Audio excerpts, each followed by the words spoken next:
ಇದ್ಯಾವುದೋ ಹೊಸ ಪ್ರತಿಭೆ.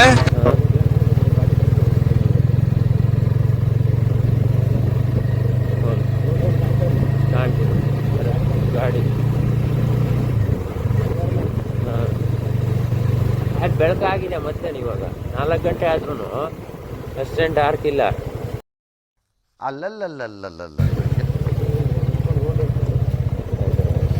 ನೋಡಿ ಬೆಳಗ್ಗೆ 4 ಗಂಟೆಗೆ ರೈಡ್ಗೆ ಹೋಗ್ತಾ ಇದ್ದೀವಿ. ಎಲ್ಲಿ ಹೋಗ್ತಾ ಇದ್ದೀವಿ, ಏನು ಕತೆ ಅಂತ ಮುಂದೆ ಒಂದೊಂದು ಬ್ಲಾಗಲ್ಲಿ ವೀಡಿಯೋಗಳನ್ನ ಬಿಡ್ತಾ ಹೋಗ್ತೀನಿ. ಬೆಳಗ್ಗೆ 4 ಗಂಟೆ ಆಗಿದೆ. ಇಲ್ಲಿಂದ ನಾವು ಸೀದಾ ಹೋಗ್ತಿರೋದು ಕಂಠೀರವ ಸ್ಟುಡಿಯೋ. ಅಲ್ಲಿ ಇನ್ನೊಂದು ಬೈಕ್ ಬರುತ್ತೆ, ಇಬ್ಬರು ಬರ್ತಾರೆ. ಅಲ್ಲಿಂದ ಪಿಕ್ ಮಾಡಿಕೊಂಡು ಸೀದಾ ಸ್ಟ್ರೈಟ್ ಟು ಅದು ಎಲ್ಲಿಗೆ ಹೋಗ್ತಾ ಇದ್ದೀನಿ ಹೇಳ್ತೀನಿ. One of the beautiful places in Karnataka. ನಾನು ನೋಡಿಲ್ಲ, ಅಕ್ಕಪಕ್ಕದಲ್ಲಿ ಹೋಗಿದ್ದೀನಿ, but I am really excited to visit. ನೋಡ ಒಂದು ಹಿಂಟ್ ಕೊಡ್ತೀನಿ. You can guess that it's just like 240 kilometres from the Bangalore. ಹೇಗಿರುತ್ತೆ ರೈಡು, ಹೇಗೆ ರೂಟಿಂದ ಹೋಗ್ತೀವಿ.